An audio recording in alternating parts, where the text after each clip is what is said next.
actors. Like, you can't have them, or give them a stipend to go get somebody. I mean, there's a lot of money involved in making movies, no question. Like, it's not it's not a cut and dry thing. It's And yeah, I wonder if they work the cost of buying the cameras.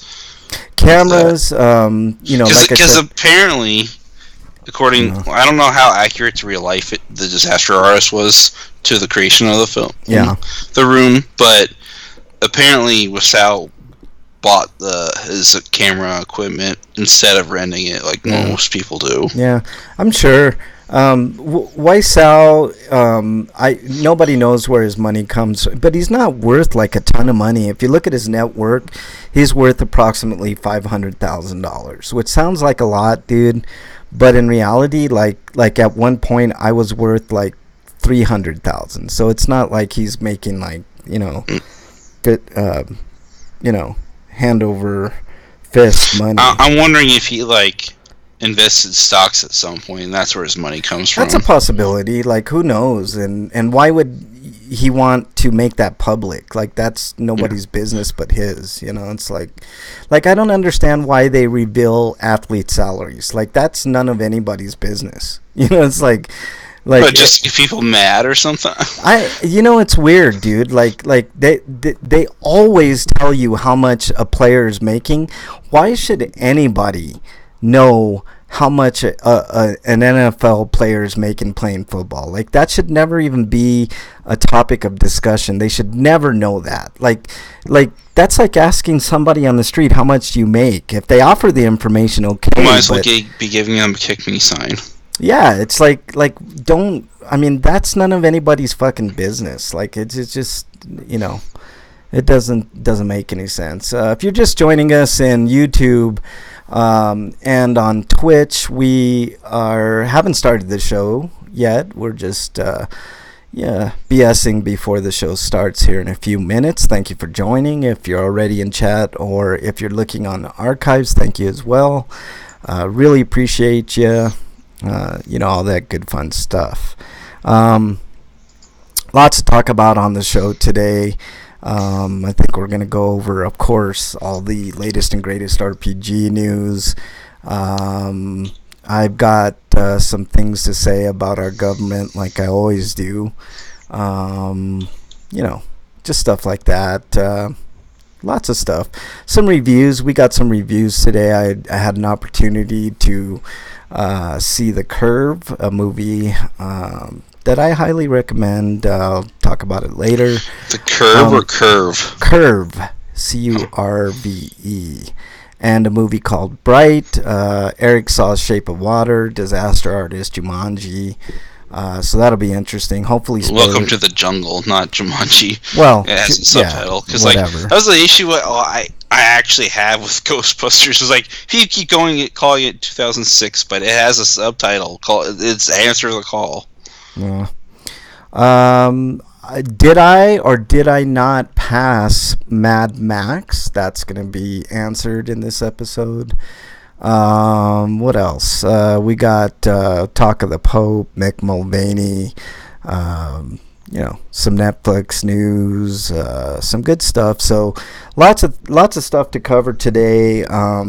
Break is not going to be joining us. He's going to be working late.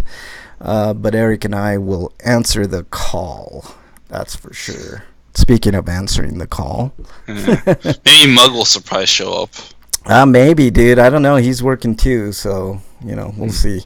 But I think I'm just about ready. Actually, I got to close a window. Or maybe we can get Freak on if he can do it. Maybe. It's no big deal, dude. We'll do it. We'll see if Freak even joins the chat. Like, I don't even see anybody right now at the moment. I wanted to watch the rest of Devilman Crybaby before the show started, but I didn't have time to. I want to watch that too, dude, but I've been busy doing other stuff. Like, I'll talk about what I've been doing on the show, but hang on one second, Eric. I'm going to close this window and we'll get started.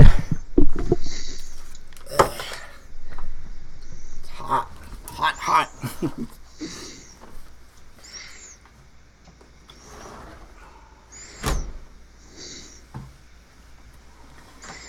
Ooh. Okay. My ears are back on. I swear, man. It's hot in this room. Alright. And I'll get my intro ready. If you're just joining us, we haven't started yet. You haven't missed anything. We will be starting here momentarily.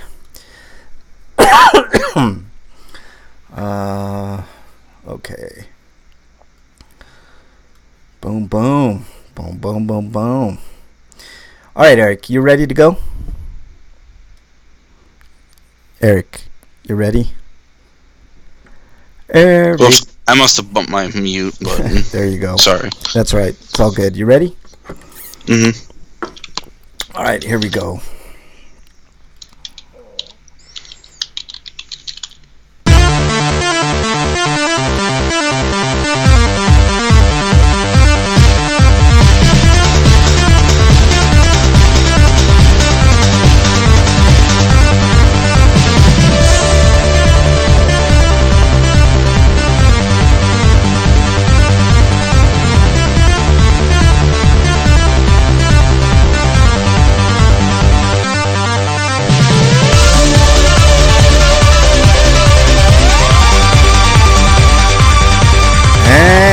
Welcome, everybody, to another episode of RPGrinders, episode 473 to be correct. I am your host, Frank Branches, alongside my trusty cohort, Eric the Great. Breakman the Bold's on assignment. He'll be back next week. He got caught up in the work bug. But nonetheless, we're going to march forward. Eric, how was your week, man? It was all right. Yeah. The second half, not so great. Yeah. Well, it happens, man. I mean, I got like postnasal drip. Ooh, that shit sucks. What was that beep? That's for my phone. Oh. And that looks like R2D2. I don't think I noticed. It looks like Wyland's in chat. He says excuses. Your microphone, that is. Yeah. Is it mine? And the microphone that you have kind of looks like R2D2. Oh, yeah. I don't know if you see it. It's I have to hold it up. Like I'm not a professional. I don't have the YouTube bucks that a lot of people have. But you know. If Rake's working by working, I mean playing Halo. Yeah, exactly. He's probably playing Halo. Exactly right, Wyland. That's no excuse, man. You need to get your ass on the show. Bridget's in chat. What's up, Bridget? She says, Frankie Boo, the countdown. Yes, she'll be here in a couple weeks. I'm getting excited. All right, Eric, let's start with the news. Let's get that stuff done and out of the way so we can get into some fun stuff here. Okay, from RPG site, we've got Underworld Ascendant, and it's got a new video, which we can't show here, but maybe you can. I will in just a second, as soon as I can. And it's got a release window. It says, behind the scenes, Other Side Entertainment has been slowly toiling away at Underworld Ascendant, the follow-up to the highly influential Ultima Underworld, the Stygian Abyss, which released 25 years ago. This is while early backers have had access to the pre-alpha version of the RPG. We haven't heard much of the peep about the game in public since its initial Kickstarter back in 2015. I didn't even know this was the thing. No, I may have heard of it and I just forgot. I have. We've talked about it on the show probably 2-3 years ago, Eric, and I remember thinking at the time it was pretty exciting. But I think the window for this game being exciting is pretty much past. It looks good. It's not groundbreaking, I don't think. They haven't shown much gameplay. I mean, it looks pretty. That's about the best that I can say about it. It looks alright. You know, it's not gonna, capture the hearts and, minds of everybody. I do have a video of it going right now on the stream, but it doesn't. Anyways, the release window is somewhere in the second half of 2018. Yeah, I mean, it's going to be swallowed in a sea of other games, but it's something that I'll take a look at. I'll probably play most likely at a discount. I don't know how you'll play it. It's a PC game. Well, a lot of the PC games come to Xbox eventually, dude. Like, you'll have to wait till 2019 for that, then. Yeah, maybe. But trust me, I've got enough to play. I'm not 100% worried about that game. There's plenty of other things to play. All right, next story comes to us from RPGsite.net. Hakuoki Edo Blossom set to release in March. So it'll release on March 13th in North America and March 16th in Europe. So the Euros out there for the PlayStation Vita. I mean, getting a Vita release is kind of a big thing, so that's cool. It's got some cool art that I put up on the screen, and it gives you a short little synopsis. There's an announcement. The Demon Vice Commander of the Shinsengumi, coping with the Shinsegumis fracturing after losing the Battle of Toba, Fushimi, and Kyoto. In the face of shifting tides, the normally stern disciplinarian begins to let his softer side shine through. But is that kind of a thing, Eric? Like, because I've noticed that in even anime, like at the beginning they'll have somebody that's a total hard ass.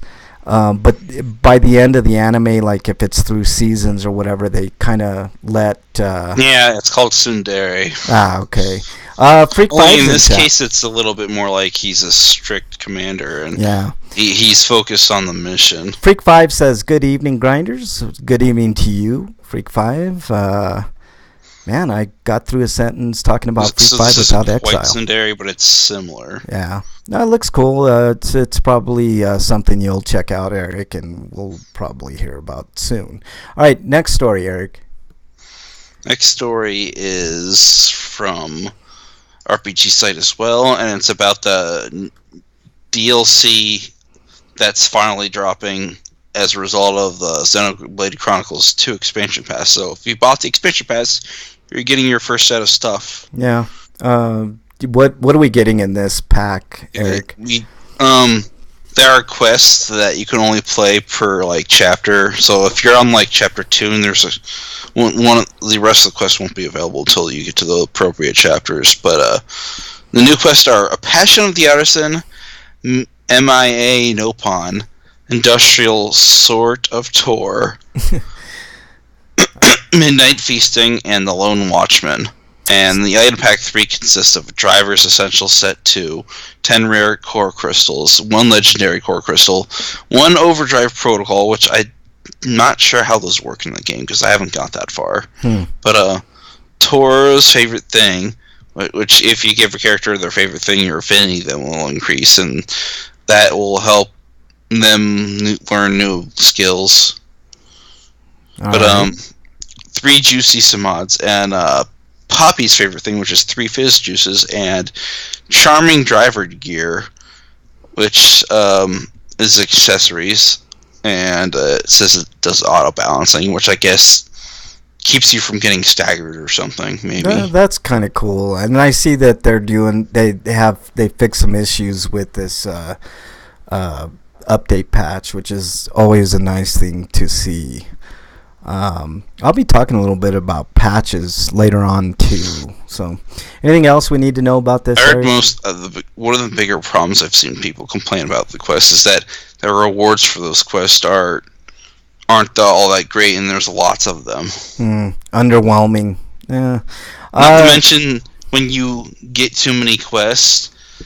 For whatever reason, even though the other quests aren't active, you'll be able to go find other quest markers, or sometimes when you're on a quest, there'll be multiple objectives, and the compass will be cluttered with markers, and you can't tell where some of them accurate readings are because they could just clump up together and the numbers blend. Yeah, it's that. I don't think that's a big deal. I think you can zoom in. I saw a criticism of that, and I think you can zoom in and... You can't zoom in. On the map you can't? That sucks. Well, on the map you can, but...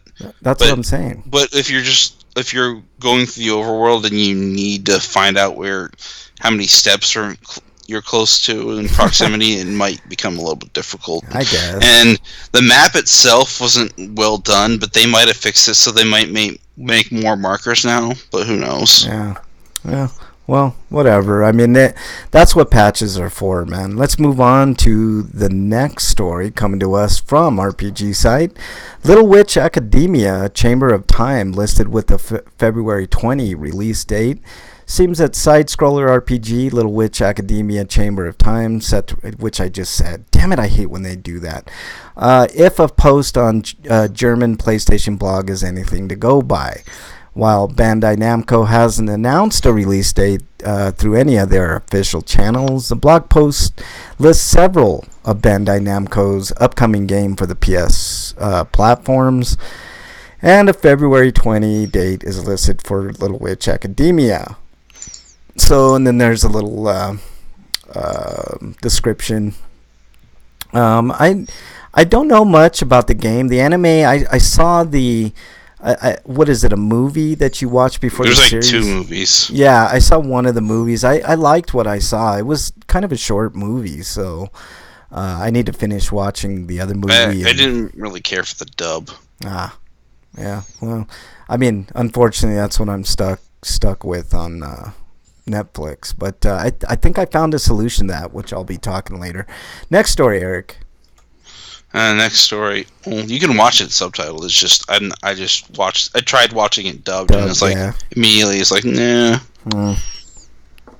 Problem is, I don't know what a good Japanese version is. You know what I mean? Like, I don't know what's good with Japanese voice acting. So, the only thing I got to go by is like dubs. All right, Eric, what do we got next?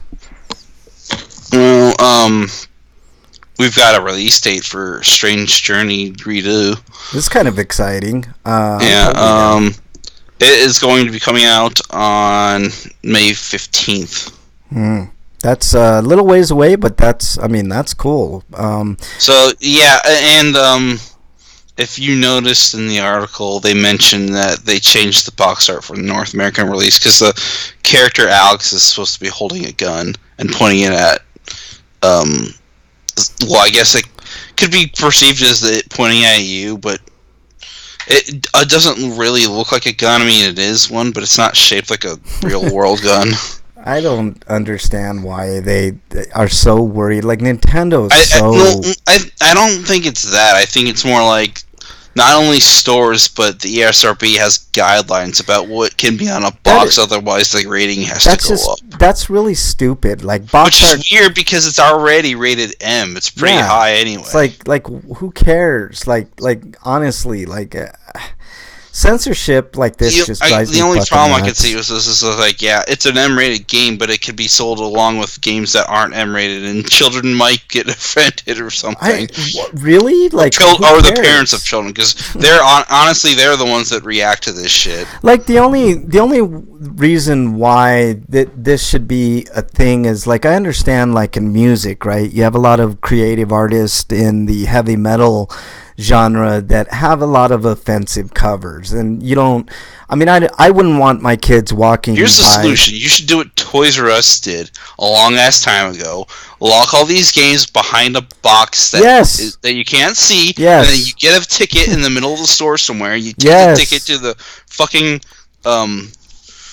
clerk, and they'll give you the fucking game. Like, that's problem solved. Right, that's a sensible solution. I think it's also a cheaper solution. Like, to change box art, like, because you think the gun's like offensive to some people is just ridiculous. Like, it sort of reminds me, like, back in the day when Body Count's Cop Killer album came out. Like, they couldn't even have that box art out in the open. It was just ridiculous. Like, I mean, talk about stifling, like, creativity. Like, I might not want my kids to walk by and... That way when it comes... if you still need images for these tickets, like, you just have a cross-section that doesn't have that. I just don't understand. Let's say I'm walking with my...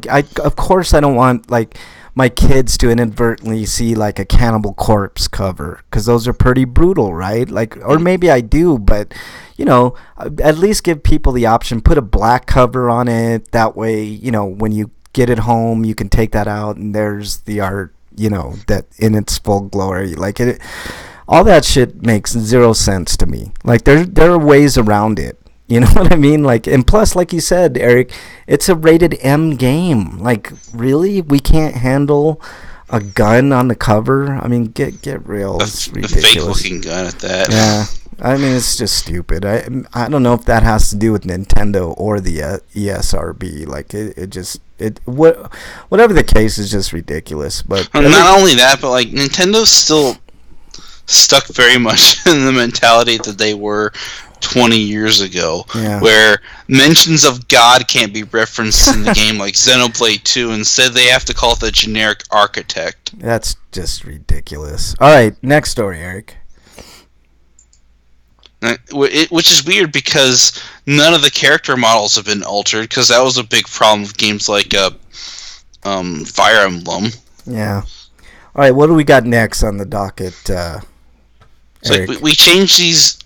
It's almost like alchemy. It's like equivalent exchange. You get one thing uncensored, but you get another thing censored in return. Yeah. All right, let's move on to the next story, Eric. Next story. It's a new Gundam Breaker game called New Gundam Breaker.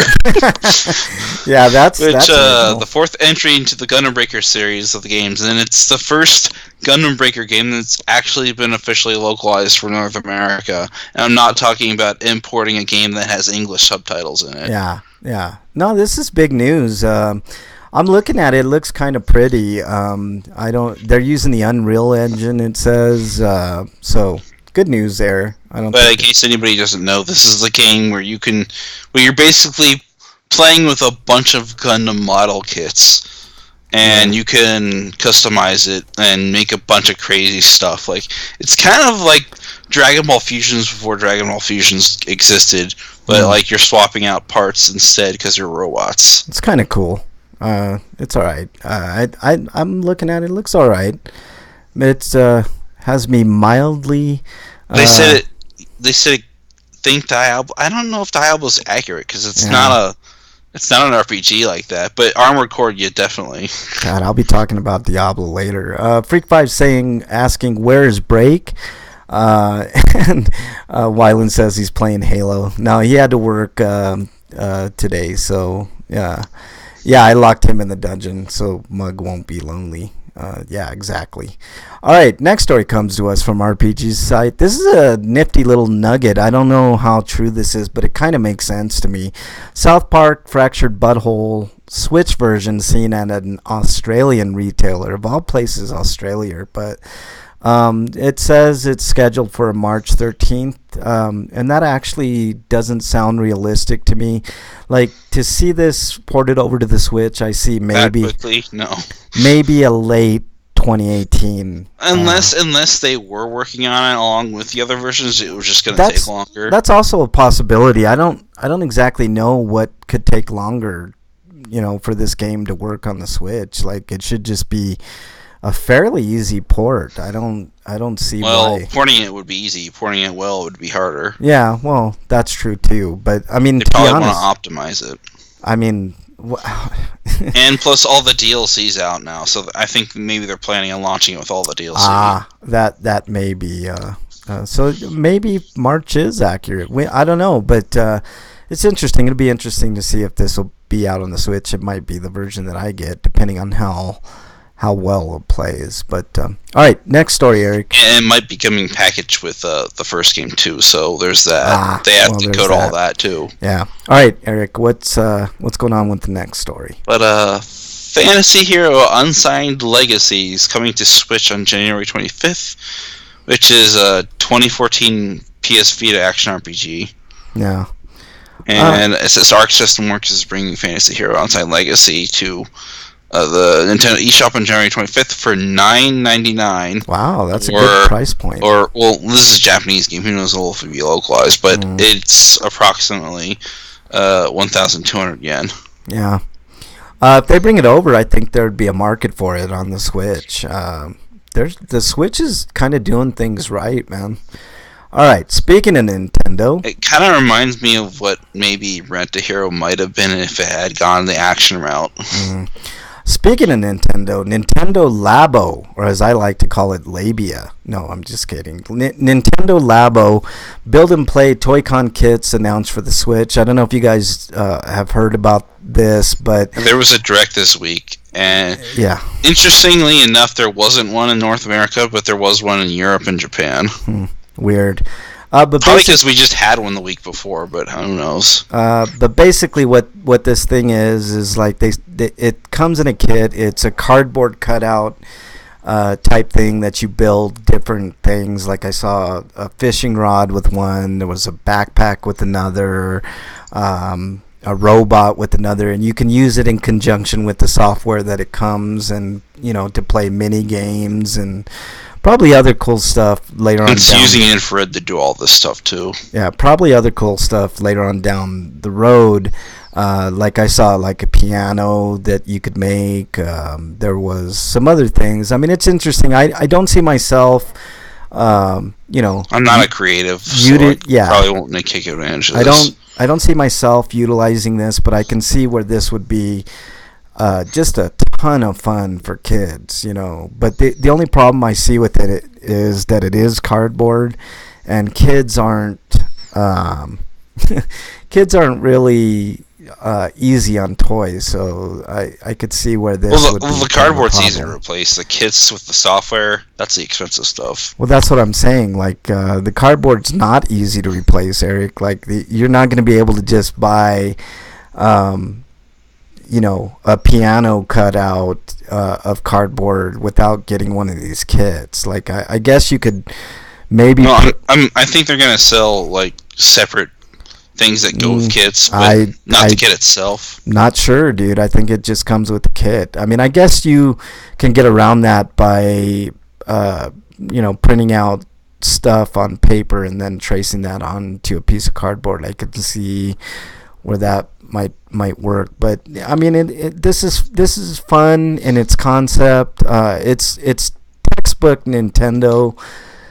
Nintendo knows how to do things right with software and with dealing with kids. There's one thing that nobody can accuse Nintendo of is it's not, is being kid friendly, and they are very kid friendly, and this just goes along with that. I mean, in all honesty, I don't understand why like somebody like Microsoft didn't like do something like this with the I know Sony did the Wonder Book. That went nowhere.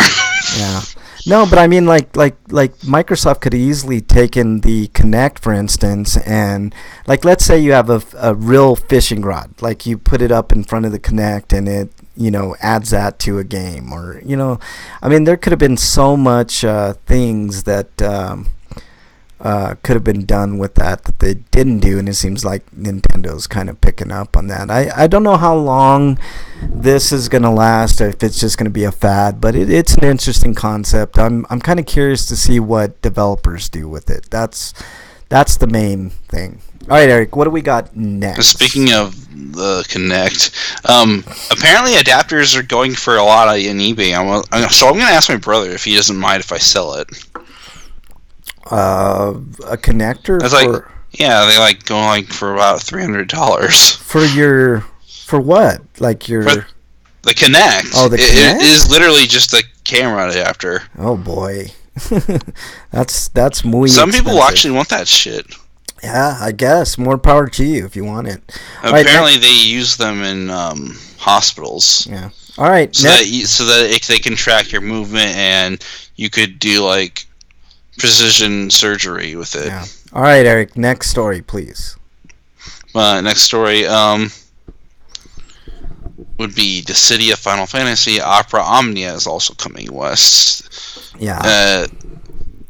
This is this winter, but they probably mean like 2019. Probably, dude. Early 2019. You never can trust anything coming from Square, dude. Like, it's always like put back, but yeah. Because like it's winter now, so like is it gonna come out soon, or is it gonna come out by the end of the year? It's basically a non-story, dude. We'll move on until we get something more solid on it. But it's basically a version of Dissidia for phones. Yeah. All right. Let's move on to the next story from Siliconera. Saturday Morning RPG is Limited Run Games' first Switch title. So, that's kind of exciting. Oh, wait. Actually, this looks more like an actual RPG. Never mind. Okay. But, All right. Are we moving on yet, Eric, or do you have more to say? All right. Back in October 2017, Limited Run Games teased people and said it would be working on physical copies of Nintendo Switch games. Today it was announced the first title would be Saturday Morning RPG. That's kind of cool. And it'll bring it into the spring of 2018 with physical copies only available through Limited Run Games. Perspective box art for the game was also released, and that doesn't look super exciting. It looks very basic box art, but that's not why people get games from Limited Run Games. Limited Run. Yeah, well, if you're getting something from Limited Run Games, you're probably almost not getting it. Yeah. Exactly. They do very. I mean, I think they're changing their business model, though. I think they've gotten big enough to where they can do bigger releases, but they've had some pretty decent releases in the past. The real story here is that they're doing Switch stuff now instead of just Vita stuff. Yep. All right, speaking of Switch, Eric, next story. Next story is about how Freedom Planet is probably coming to the Switch. Yeah, it's non-story too. Anyways, this says another Nintendo Switch port has been teased. Freedom Planet official Facebook page has released an image suggesting the game will be hitting Nintendo Switch, and then it has a picture of a Switch with the soundtrack to the game on top of it. Yeah, exactly. It's not. There's no confirmation on that at all. But the real question is, are they going to be doing physical releases? Yeah. All right, but I imagine that they're doing this ahead of Freedom Planet 2's release, which will probably also see development on PS4 and the Switch and the Xbox One. Yeah. Or maybe not the Xbox, because I'm pretty sure the Xbox One doesn't even have the first game.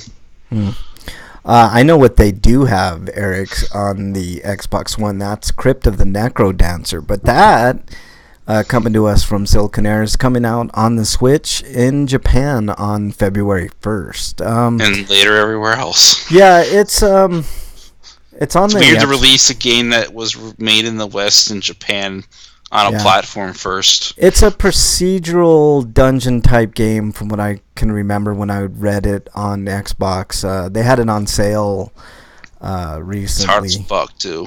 What's that? Yeah, it's a tough game to play, but I can't get the feel for the rhythm down, and then there's the RNG working against you because it's a roguelike. Yeah, it's definitely a rhythm-based game. Like I saw a little bit of it. I was curious. I was intrigued. I was gonna pick it up, but the difficulty kind of turned me off. I was watching other people play it. I also hated the fact that very difficult.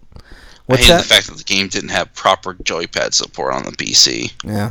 Freak5 says all games are tough for Frank. That's actually not true. Hey Freak, if you want to call in and be a guest with us, yeah, feel free. Yeah, feel free. Lines are open. I'm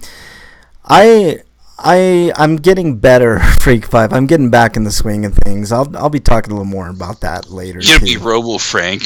Yeah, exactly. All right, next. For video games. Yep, next story, Eric. Next story is about Eden's Last Sunrise, which is a tactical RPG, and says choose magic or science to fuel your abilities in tactical RPG. Eden's Last Sunrise. Yeah.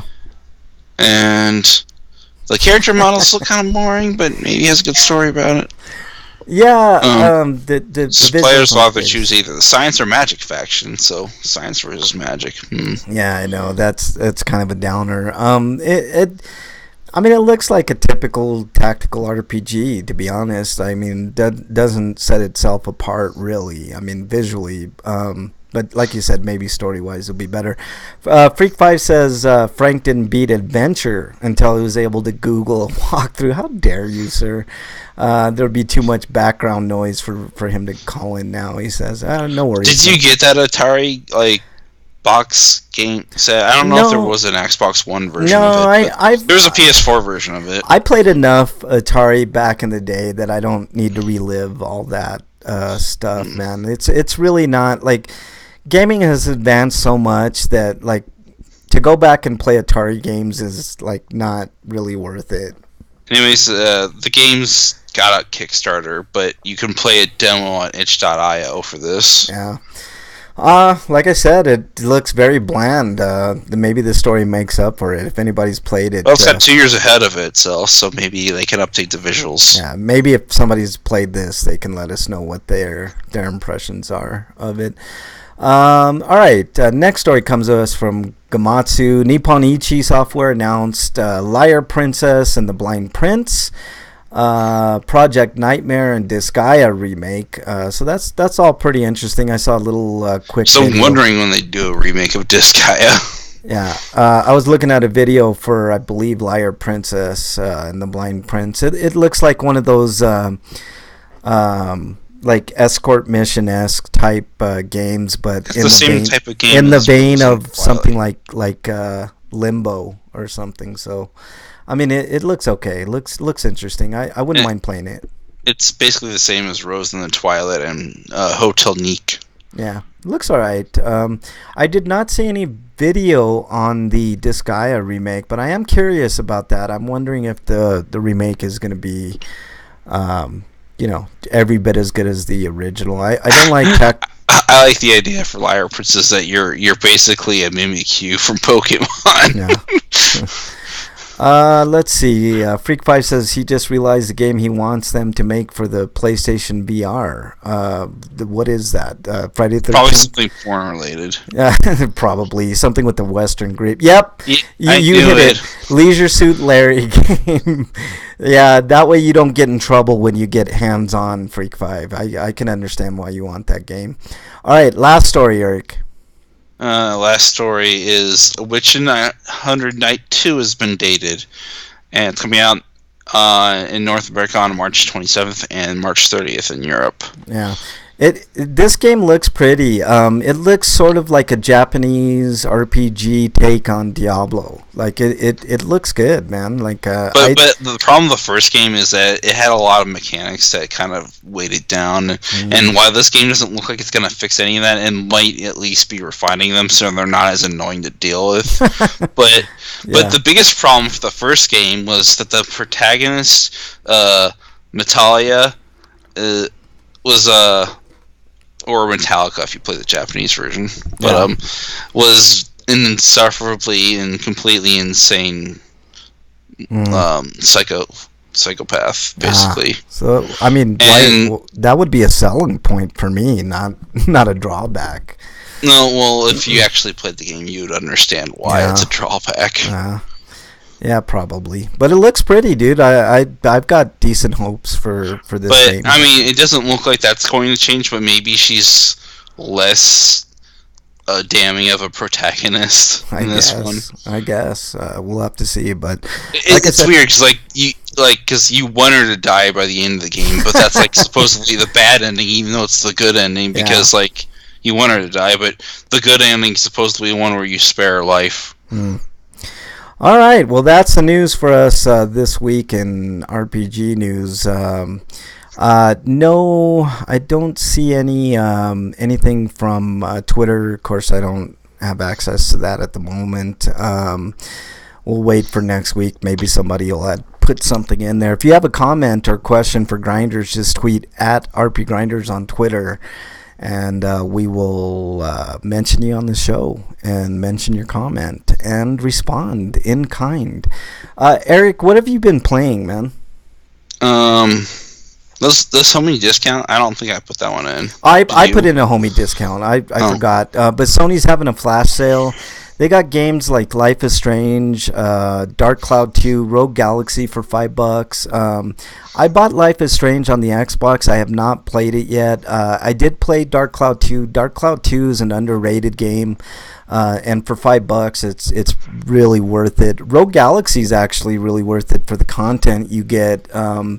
there's tons of content in Rogue Galaxy. I played it for the PS2, but now you can get it for $5, less than $5 on PlayStation. They got a couple more sales in there too, but nothing, over $5. So now's the time to get some cool games for only $5. All right, what have you been playing, Eric? I've been playing more Call Arts Malice. I finally finished that game. Yeah. So expect a review of that soon. Some more Ace Attorney 4.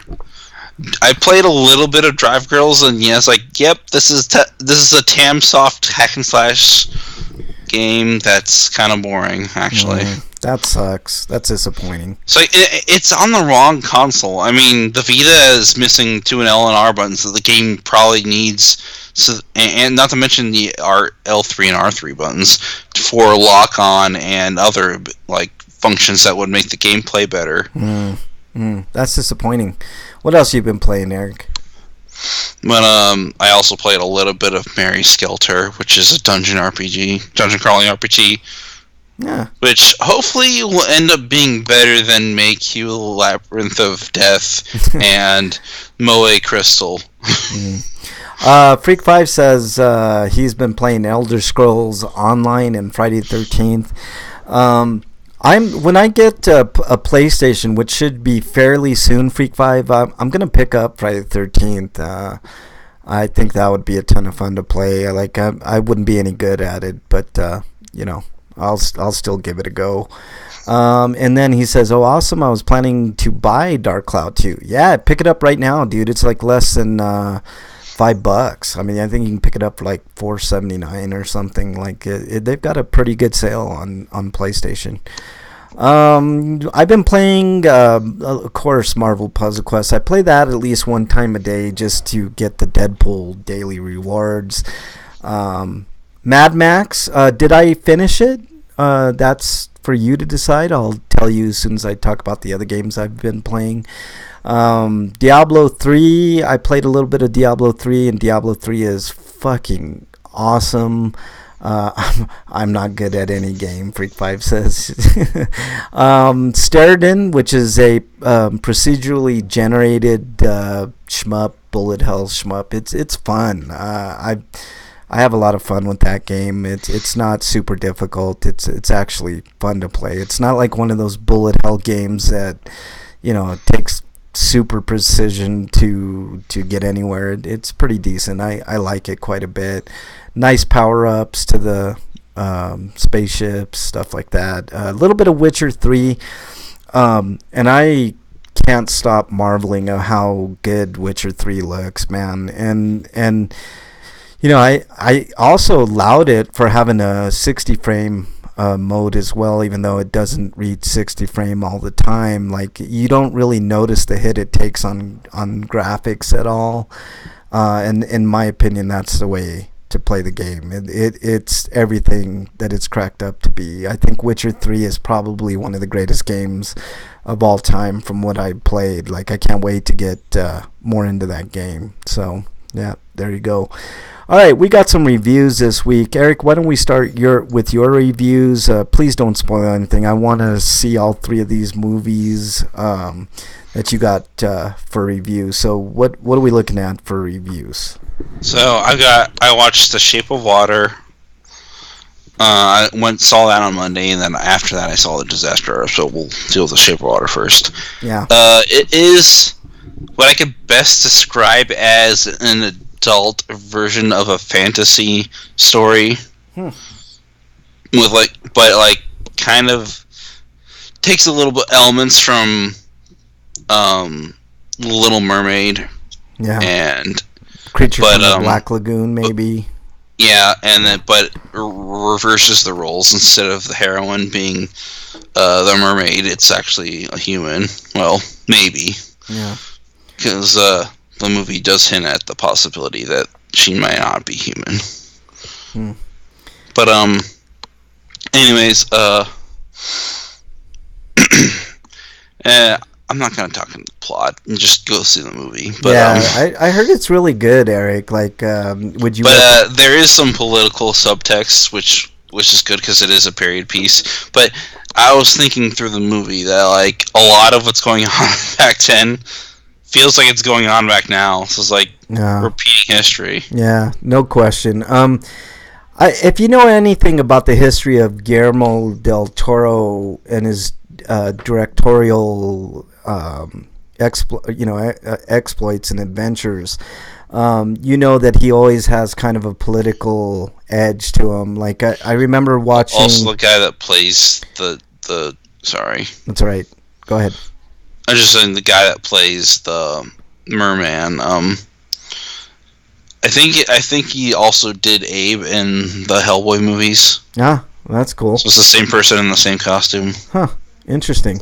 I like Guillermo del Toro as a director. Like he's one of the few directors that can actually make you like really truly feel what the actors are feeling when they make these movies. Like a movie, if you haven't seen it yet, which is one of my all-time favorite movies, is called The Devil's Backbone. It's a ghost story, but it's, man, is that movie good? Like I couldn't say the same for a movie like Crimson Peak, though. No, Crimson Peak had its pluses. Like, it wasn't the greatest movie in the world, but not every director creates masterpieces every time that they go out, unless your name is fucking Kubrick.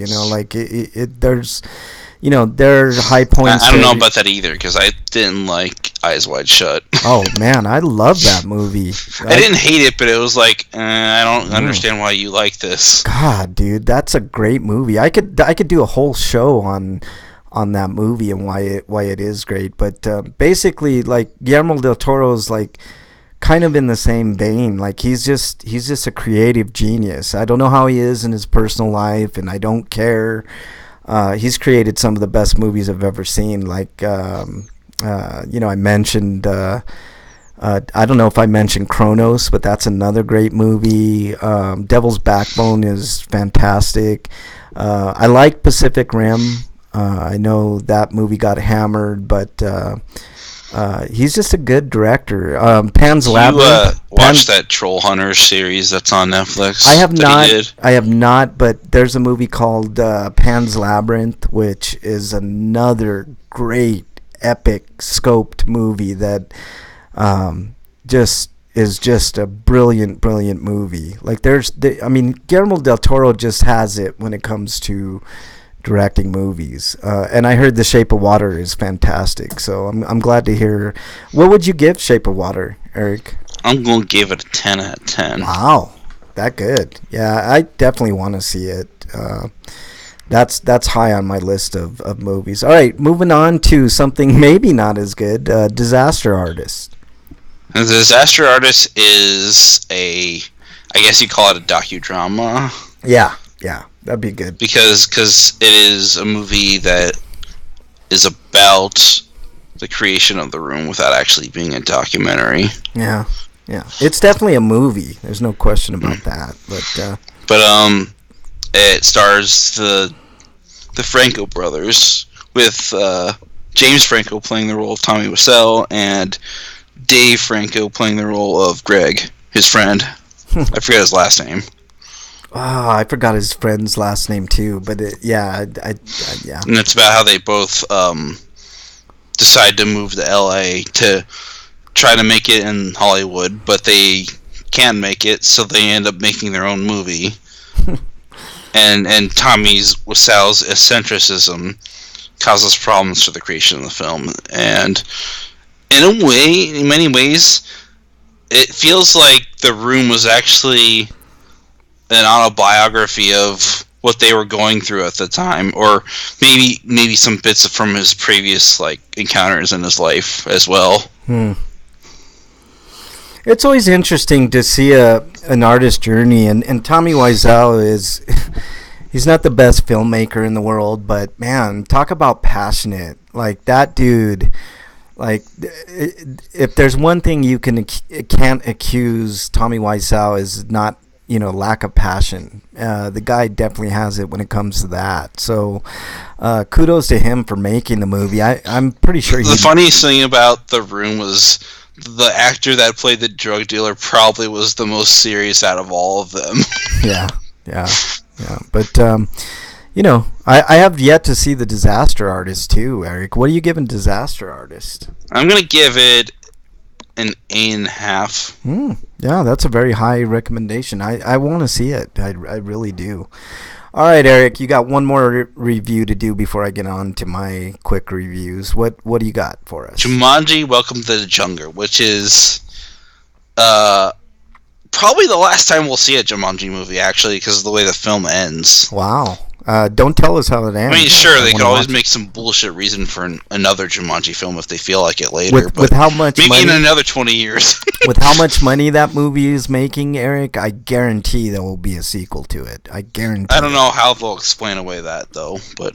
We'll see. I mean, like you said, they always come up with some bullshit reason to get a sequel out there. I mean, But, so anyways. This is definitely a more comedic take on Jumanji than the first film, because the first film, let's face it, movies in the 90s were all about action, and it was constantly in your fucking face, and they were always being chased by something or attacked by something. I remember not liking the first Jumanji. It was okay. I saw the ads for this latest Jumanji, and that's Robin Williams, and you're like, oh my god, it's Robin Williams. Yeah, well, that's a huge problem. Like, I'm not a Robin Williams fan in every sense of the word. That's like me and Vince Vaughn. It's like Vince Vaughn just ruins every movie he's in. You know what? I just saw a Vince Vaughn movie that might change your view, dude, and it's called Cell Block 99.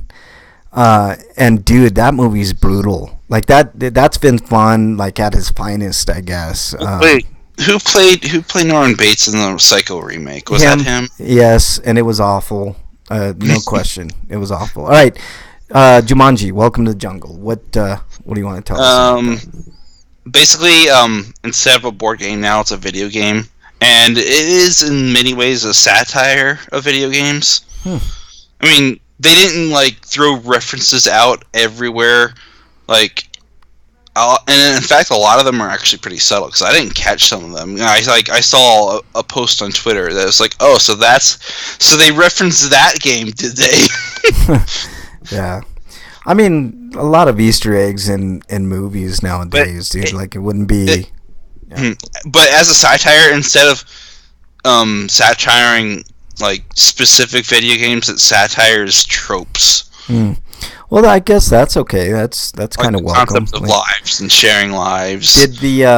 Did the humor hit home with you in Jumanji, Eric? Like, was it? Yeah, I mean, there wasn't like anything like really gut busting laughing, but then again, the audience was small in the theater, so people tend to laugh a lot more when there's other people laughing. Yeah. So laughing is kind of contagious. It is. It's definitely contagious. But there's some jokes in there, I guess. Yeah. All right. So yeah. I give this movie a 7. Yeah, that's cool. That's well above average. About where it's getting, anyway. Yeah, no, that's cool. Sounds. I liked it more than the original film. Yeah, like I said earlier, Eric. I really wasn't a huge, especially since fan. They actually have a reason to play the game this time. It's like the board game was just like chaos, and this has actual structure to it. Yeah, well, that's cool. It's like what are you supposed to be doing in Jumanji the board game? It's like so it's basically Trivial Pursuit. Yeah, and just happens. Yeah, well, and it doesn't help that Robin Williams was in the movie, like in my opinion. But all right, I'm gonna move on to my reviews. I'm just gonna do these real quick. Maybe they should remake Aladdin, but replace Robin Williams with Don. Oh my, that's like one of the worst Disney movies in my opinion too. Like I did not like Aladdin, and I know I'm gonna get killed for this, but I like Aladdin despite the Orientalism in it. Yeah. But I have my problems because I can with appreciate it as like entertainment rather than like cultural significance. I guess. I mean, like, I have a huge problem with Disney movies in general. Like, they always like even The Lion King I have a problem with because like Scar was the darker character in color, and it's always like the darker darker skinned person that's the bad guy, and that's and Milan is like the leader of the Huns was darker skinned than the rest of them. Though they were all technically white or Asian. Yeah, well, you said it, dude. They were white, like whiter than white. But real quickly, my reviews. Mad Max, did I finish it or did I not? That's the question. And I'm here to say that Also, Hercules is awful. Don't ever watch Hercules. I like Hercules. How dare you disparage Hercules? I like Hercules. Disney's Hercules? Yes, Disney's Hercules. How dare you? I liked some of the musical numbers, but the movie can go fuck itself. I like Hades, even though I don't like James Woods personally. I really do like Hades. Even though I like Danny DeVito, he was just annoying in the film. Yeah, that was kind of not the good part of that movie. But anyways, and it reminds me of a terrible memory from Kingdom Hearts 2. Get on the Hydra's back. yeah. Oh man, that battle. All right, my review of Mad Max. Did I finish it? I did finish it. I don't know how I finished it, but I did. They force you to do a race at the very end, which I very much do not like racing. Like, that's not my thing. But I just used my weapons effectively, and I gutted through it. It took me 3 or 4 tries after my initial 30 to 40 tries before, but I did beat it. My review stands. I'm actually going to lower it just a little bit to an 8 out of 10. I like the combat, but man, there's a lot of bugs in that game, and that's just Warner Brothers being Warner Brothers. But you can tell the guys over at Avalanche Studios have a lot of fucking talent. But there's some disappointing things in it, man. Like I saw a lot of drawing and popping. Like, to me, that's just inexcusable in modern gaming, especially with something as heavy as an Xbox or a PS4. Like, there should just be no reason for that at all. Like, if you have to take a cut on graphic design, then take the cut and make it to where you're getting the frames and you're getting no drawing and popping. There's just no excuse. I mean, I would have given this game actually higher because it did something with the Mad Max realm that the movies have yet to cover. I mean, they did a little in Fury Road, but they gave Max kind of a good backstory and kind of that's why I was asking on Twitter the other day, and I think it was Dungeon Buster told me, but like, what is the time frame? Like, what's the reference in time to where Mad Max takes place? Like, I got a sense that it was like kind of real near future. Like, I don't know, but they do a really good job with the they call them history relics in there. But I got all the history relics. I was as close to beating and completing to 100% in Mad Max as any game ever. So it might be something that I go and revisit and get 100%. I don't quite know yet, but for now I'm pretty done with Mad Max. It's a good game. I like the battle system. It's semi-reminiscent of the Batman games. So yeah, 8 out of 10. I watched a movie called The Curve. I like The Curve quite a bit. I'm going to give it a 7.5 out of 10. It's basically you could basically make this movie into a stage play and it would work. It's about a woman that that picks up a stranger and ends up driving her vehicle off a cliff to avoid this hitchhiker and getting killed by the hitchhiker. But she gets trapped in there, and he kind of tortures her and makes her feel uncomfortable and stuff like that. But it's a good movie. It's got a neat little ending to it, so I recommend watching it. It's on Netflix. We talked a couple weeks ago about the movie Bright, and I saw like a little piece of it before, but I saw the whole movie last night, and there's a lot of good things going for Bright. It's basically present day, but with fantasy elements like orcs and elves and stuff like that. The problem with Bright is they didn't give it a lot of backstory. I mean, Will Smith was fine in it. I'm not a huge Will Smith fan, but he did a good job in this movie. The guy who played the orc was the standout to me. I really liked his take on the orc.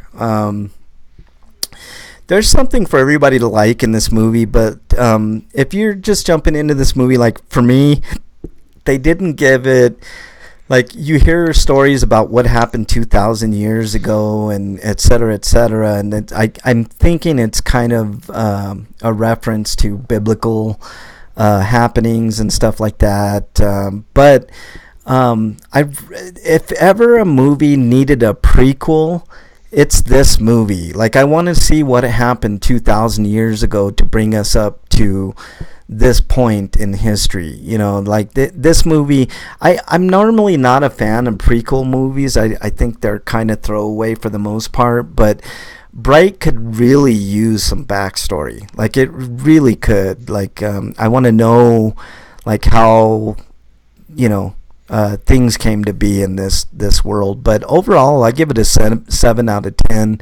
I think it's a pretty good movie in its own right. It's got action, it's got violence, it's got some humor. The humor hit home most of the time. It definitely has a good message when it comes to race relations and stuff like that. One thing I did not like is they overuse stereotypes of different races,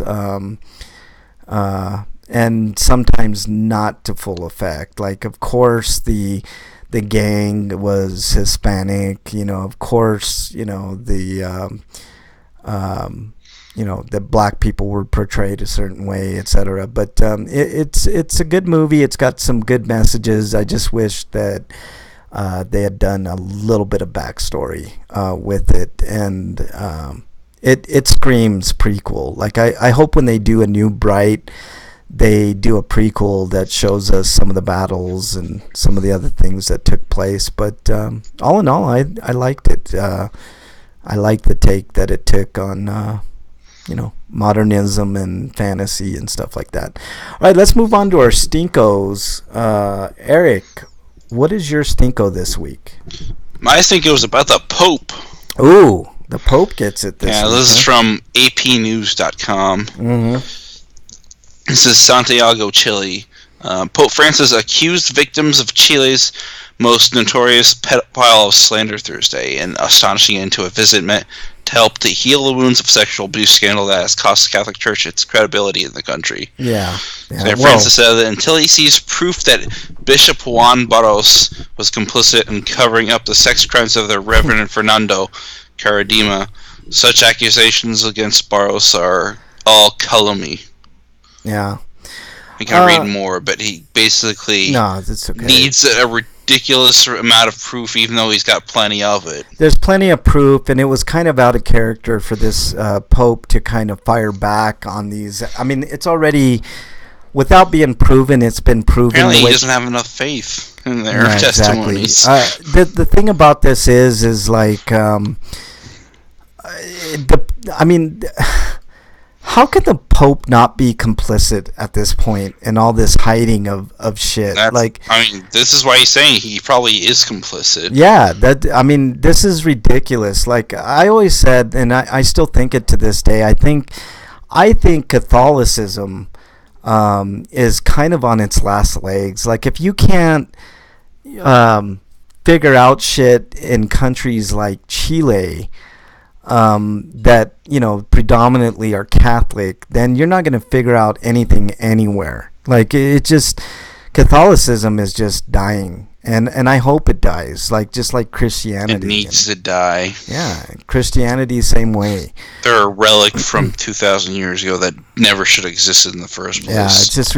Almost all religion dies anyways. It's just a matter of time. You know what I mean? Like, it's just like, if you look, I think there was a website. I think it's like. Graveyard of the Gods or something.com, where they basically went through all the religions, from recorded history, and like every single religion dies out. Freak 5, speaking of religion, Freak 5 put in a link to Des Moines Register about what is this? I don't even know what this is. A bill. Bible literacy class. What's that? Oh yeah, a bill would add Bible literacy class to Iowa public schools. This is the age of Trump. This is what it's bringing us, man. Like, seriously, like, I think if you want to do Bible as fiction and teach it that way, then I'm okay with that. Like, if you want to go into it thinking that it's nonfiction, that's teach it just like Greek mythology. Yeah, that's BS. Like, that's honestly BS. Like, I don't understand that. Then again, they're pushing Christianity, and this is obviously a fucking wedge strategy to get religion. I know, and it's weird. Like, it's just weird because Trump's not even a real Christian. Like, he doesn't practice religion. Like, I don't know. It's just weird. Let's move on to My Stinko. Let's see. Freak 5 says he's been listening to Jesus Mything in Action Volume 1. Yeah, that's good, man. Are those like podcasts or something? I think it is a podcast now. Yeah.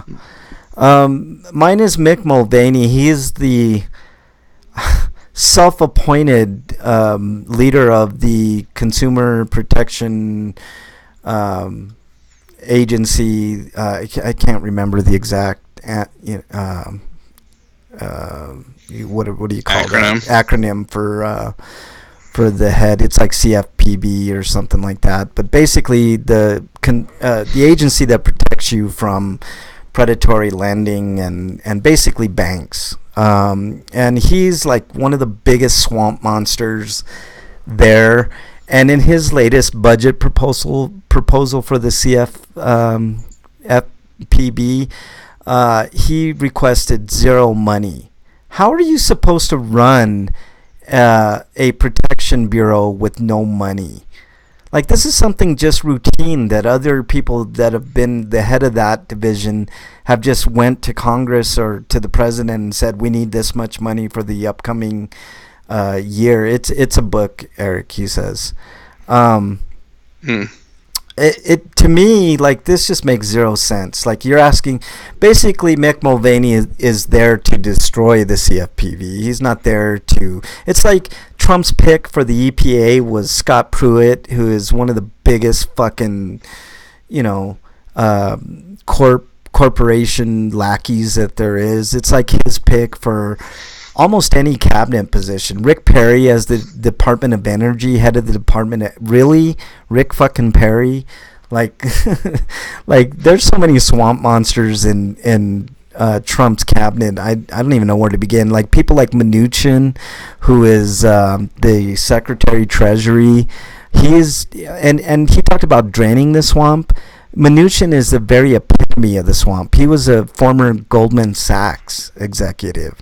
So if that doesn't tell you where the priority lies in this administration, I don't know what will.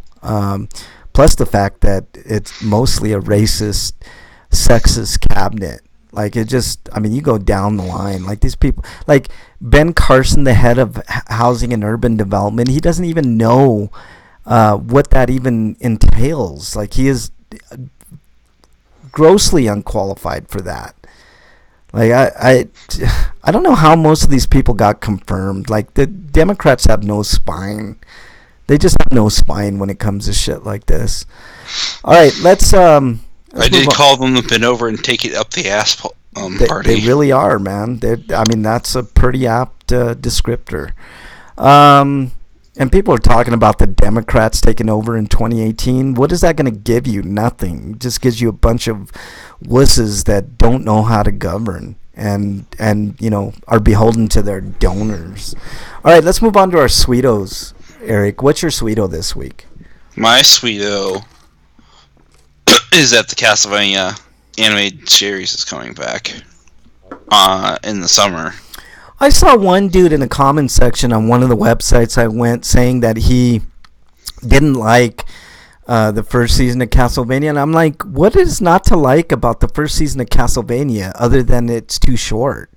Like, and they didn't play Castlevania music. I mean, big deal. Like, the content was fine. I thought it was scary in parts. It was literally, it wasn't even really a season. It was literally the pilot. No, yeah, it was like 4 episodes long. And I tell you what, that last episode, episode 4 of the first, I guess, quasi season of Castlevania was fucking epic. And I don't use that title lightly. I hate when people just use the word epic just to use it, but in this case, I thought it was, man, I don't see what more you could want from a Castlevania anime than what you got, like, except for more. And I'm glad that they're bringing it back for, I think it's eight episodes. It should be more, but hopefully it'll do really well. That's enough to fill out an actual season, so that works. Yeah, I guess it works. But I'm hoping for more. Because, man... Even though Netflix categorizes seasons by number of episodes that were ordered. Yeah. Which is stupid, but whatever. Yeah.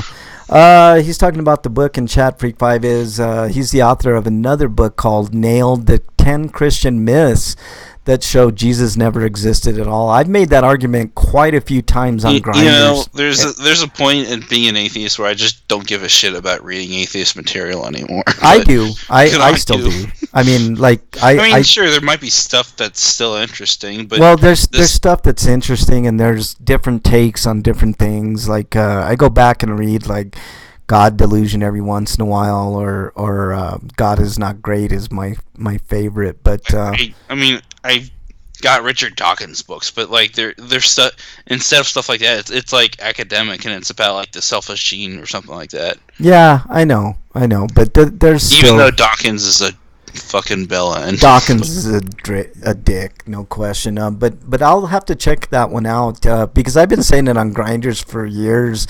There are indicators that there never was a Jesus of the Bible ever existed. Like, there were people named Jesus, but like a prophet and things happening in the way that the Bible portrays it. Like, it just doesn't add up. It's like Christians say that the Bible is the book of God because it's the word of God, but no, it's the word of men who were inspired by their belief in God. Yeah, exactly. It's fiction. It is. Let's see. Freak5 says he hopes if they start teaching that Bible class that atheist students will ask questions that the Christian students would never think of. I'm actually hoping for something a little different than that. I hope that they do start that class, the Christians actually ask questions. That's what usually turns a Christian into an atheist, or a religious person into an atheist. You just start asking hard questions that you get non-answers to almost all the time. Like, it boggles my mind, like how people can think of the Bible so highly and they don't actually read it. Let's see. His sweeto is that he had an interview yesterday, and he thinks it went good. Good luck, man. I hope you get it. He finds out Tuesday or Wednesday, pending a drug test. Oh, you're fucked then, Freak5. Oh, and a criminal background check? You're doubly fucked, man. So, there you go.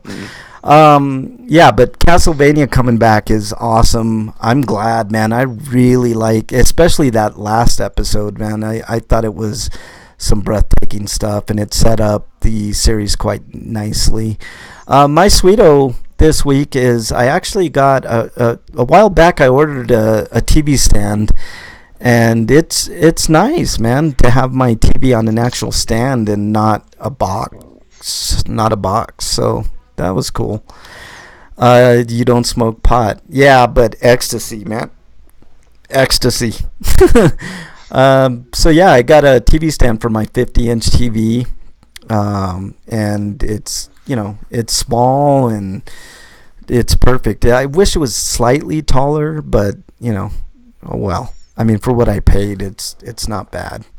He doesn't do drugs, and he passed the criminal background check to adopt. He said, "Yeah, man, but paying somebody the amount of money that you paid for that background check, you know what I'm saying? Like that under the table money." All right, Eric. Anything else you want to talk about that's been on your mind? We've got the 7 myths we can do this Yeah, week. let's do a myth this week. The myth is for this week is lots of cash means the company is healthy. It says Nintendo is doing great. They have $9 billion of cash in the bank. Yeah. I've seen people make similar statements about Nintendo and other companies over the years. Here's the deal: the company that you fawn over may very well have huge cash reserves, but that doesn't make them a healthy company. Does the company need cash? Absolutely. It's used for all kinds of things. But sitting on huge stores of cash is foolish.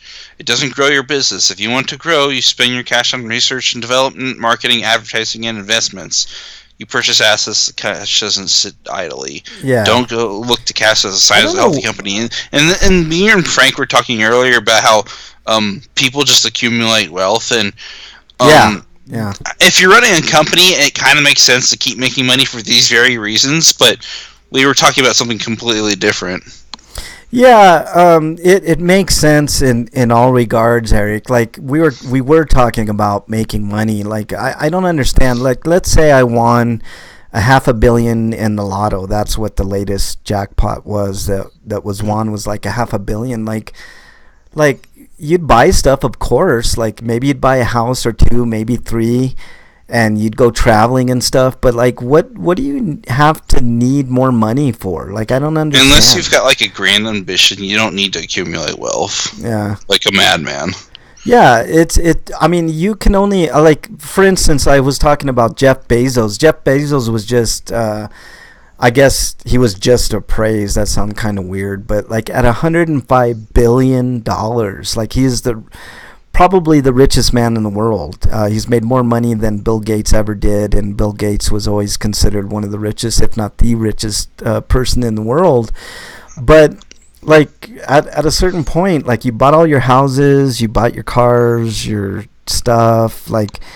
What more in life is there? Like once you get up to a certain point, why do you need more money? Like it seems like people, once they get money, that's all they can think about, and that's all that they want to do. Is I got some bad news. I'm going to add this to my stinkos. Okay, go ahead, Eric. Basically, the PC release of Ys 8 has been further delayed because they're still running into issues with the performance. But it's not going to affect the January 30th date for the patch for the PS4 and Vita versions of the game. Yeah.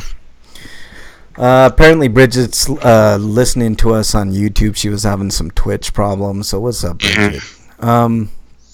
Yeah, to get back to my point, like, it just seems like once you get up to a certain amount of wealth, like, you can't, like, what do you need more wealth for? You know, you're not going to die with, I mean, you're going to die with it, and that's it. Like, you know, you can't take it with you. Like, what? I just don't understand, man. Like, the rich just get richer, and the more money you get, the more money you want. Like, yes, I could use more money, but, like, once you get up to a certain point, like, I think if you're making, like, $100,000 a year, like, that's a pretty good fucking wage. So, yeah, to take it back to this, unless you're running a company and you constantly need money to keep coming in, and you're spending it in the right places, you don't need to be Bezos and like have $1 more million that you're earning that you could have been giving to your employees. Yeah, like honestly, like what is another billion to Jeff Bezos? I mean, he's got 105 of them. You know, it's like 1 billion is like, man, that's like it's crazy money, man.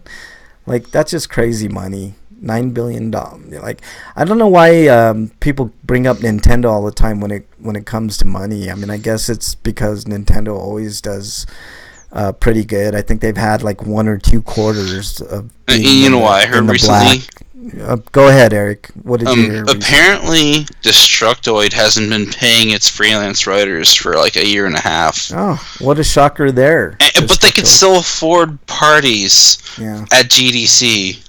That doesn't surprise me, man. Like, I think Sterling did a lot. I think, even though I don't like Jed Whittaker, I think he's a fucking bell end. I think that's part of the reason why he quit D-Toid. It's like he wasn't getting paid, so why stay? Yeah. Well, I heard of a lot of bullshittery going on over at D-Toid, man. Like, just a lot of shit. But what else, man? Let's see, what else do I got? Did the government shut down? Or we'll find out at midnight tonight. What are my thoughts on that? What are your thoughts, Eric? Like I'm, the Republican Party has never balanced the budget, and they won't this time. No, they won't. They'll put a stopgap measure for another month, and then we'll have the same conversation in another month.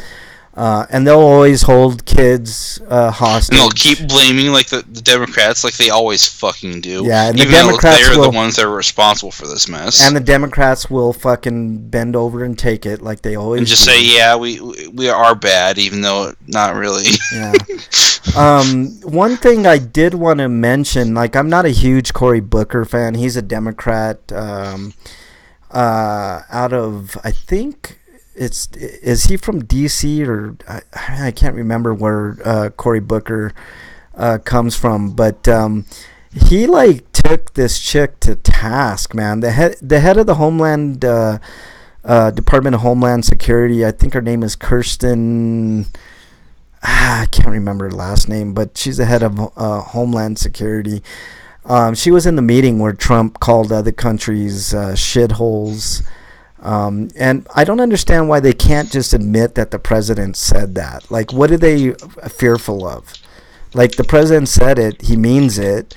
Like honestly, like, just admit that the guy's a fucking racist and move on. Like, let's just get past this point and get through it. I mean, unless Mueller can come up with something to get this guy out of office, which is increasingly becoming harder and harder. I actually think it's going to be more money laundering than anything.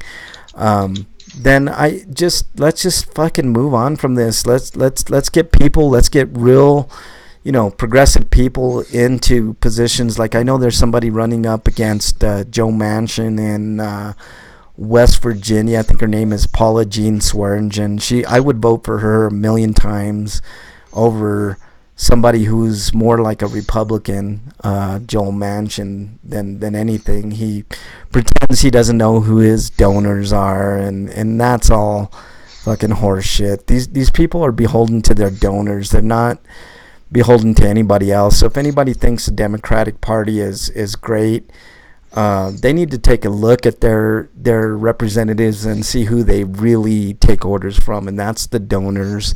They always vote. If it's not to do with social issues, they always vote the way that their donors want. And you can look at a lot of these senators. Cory Booker is the biggest receiver of donations from Big Pharma. Like, he does not want Big Pharma to go away. He's part of the swamp.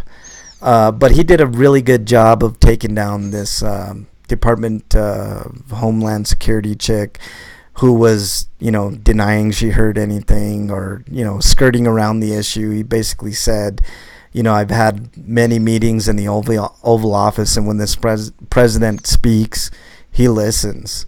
So he pretty much shamed her, and people were trying to say that he was mansplaining to her, which was utter nonsense. Like, he treated her like he would have treated anybody else in that position. So there's a lot of bullshit that goes on in politics, and I'm hard on Cory Booker, but in this one instance he did a decent job of putting this chick in her place and letting her know that people are watching. What that translates to, I don't know. In all honesty, what does the Democrat Party stand for? That's another thing that, like, they don't even know. They came out with this new model or motto, a better deal. What's the better deal? Like, us just getting more of the same, more Hillary Clinton? Like, I saw a thing in the LA Times saying that there's no forerunner when it comes to the Democratic Party, and that's actually not true. There's one that nobody wants to talk about, and that's Bernie Sanders. It's weird. It's like they just overlooked Bernie Sanders. He's the most popular politician, whether you ask Democrats or Republicans. He's the only guy that I've seen walk into a room of Republicans and had the Republican voters actually cheer and clap and understand that things could be better in this country if we just did things differently.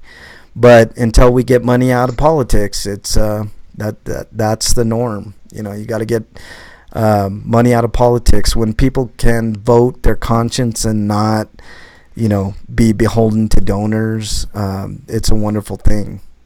But racist president, Eric. I think the last truly racist where you could really pinpoint down to recordings of him saying racist things was Nixon, and it's no coincidence that there's a lot of things paralleling the Watergate conspiracy back in the day to what's going on with Russia. I don't like a lot of things that are coming out of this, like the Russian xenophobia that's going around, like everybody wary of Russians and Russian people and stuff like that. It's like, we already had that nonsense happen with the Cold War. This is a little different. But what's your take, Eric, on the state of affairs right now in the United States? I never thought... I thought that by the time I was this age, we had gone past that, and we almost were. Yeah. But it got all undone somehow. Well, Trump happened, but it's not even... Like, Trump is a symptom. He's not the entire problem. He's a symptom of the problem, and it usually always boils down to follow the money. Like when people like Rebecca Mercer and the Mercer family can just buy votes, same thing with Soros and, the Koch brothers. When you have billions of dollars and you have that much influence, that's when things get shady. And it's always so pro-corporate and against the American public. Hate capitalism. Capitalism isn't necessarily the greatest thing in the world. If implemented properly, it can be okay for some people, but there'll always be people that are on the dark side of things. But anyways. Also, I don't think old people can be trusted with money. Wow, that's a broad statement. I don't know about that, man. Like, maybe huge amounts of money in politics for sure. But, all right, I think that's going to do it, Eric. We can end the show a little bit early today. It's not a problem. I'm not feeling the greatest anyways. What are your plugs this week, Eric? I'm going to just plug the sites I write for, like BostonBastardBrigade.com, TotalEGN.com, VogNetwork.com, and HonestGamers.com. Cool. And then there's my YouTube channel, Funny ET Man. Yeah. If I can find them, I'll probably do a snack video of like chocolate hazelnut Oreos. We haven't had a snack review in a while, so that'd be. Or maybe the zebra striped nutty bars. God damn, I love those things. All right, Eric. But the nutty bars or the zebras? Both. Both, man. I'll take both. The zebra snack cakes are really good too. Bad for you, but good. Tastes good. All right. Sure. That's for sure. Thanks for everybody in chat. Freak5 was in there. Bridget was in there. Wyland was in there. Yeah, you can find me on Twitter at EricRPG. Oh, I want to make quick mention too. Flabby in my Patreon account. All right. You done? Yeah. All right. I want to make mention of Flabby Sausage. He tweeted that he's been in Switzerland. I don't know what he was doing in Switzerland. We're gonna have to get more on that, man. But shout out to him and Flabby Sausage and everybody. I was gonna say if he went to Amsterdam, he would be getting high. Yeah, or Denver. I mean, you can get high in Denver just like you can in Amsterdam now. But yeah, thanks, Freak5. Really appreciate it. Wyland was in there. Bridget was in there. Thank you guys so much. I know it was a shortened edition of RPGrinders today, but We'll be back next week, probably in full force with Breakman, and that's about it. All right, thank you guys so much. We really appreciate it. Stay safe this weekend. We want to see you back here next week. Until then, follow me on Twitter at Frank Branches, and I'm also on the Xbox, soon to be on the PlayStation, but RPGrinders on the platform of choice. All right, stay safe this weekend. We want to see you back here next week. Until then, we are out. Later, guys.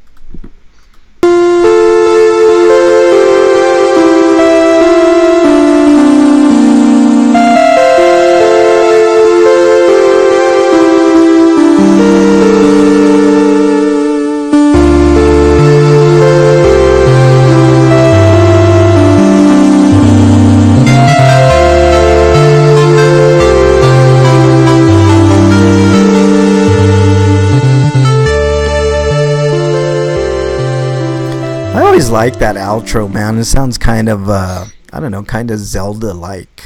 Has a Zelda-like quality. Peace out, everybody in chat. Thank you so much. We really appreciate it. I'm going to stop the stream. You guys rock. As always. Later, guys. Peace.